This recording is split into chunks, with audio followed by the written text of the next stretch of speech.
Sebab daripada segi build up pun aku rasa Liverpool mempunyai masalah yang sangat-sangat kritikal.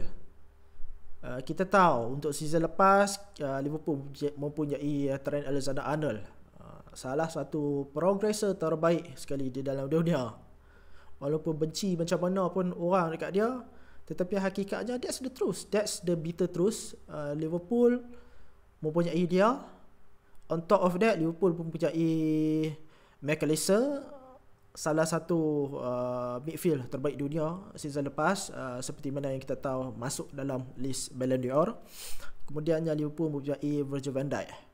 Jadi tiga-tiga player yang mampu menyelesaikan masalah build up Liverpool dengan mampu memberikan long passes daripada bawah dan juga membuat targeted diagonal, seperti mana apa yang kita nampak lah untuk musim lepas. Jadi Liverpool boleh mempunyai respectable amount of build up, tapi tak perlu kompleks sangat. Cukup sekadar Liverpool kadang-kadang menggunakan Ryan Gravenberch sebagai satu cara untuk melepaskan diri daripada tekanan. Tapi masalah untuk musim ni apabila Liverpool bagi aku hanya mempunyai Virgil van Dijk, kehilangan Trent Alexander-Arnold dan juga Alexis McAllister.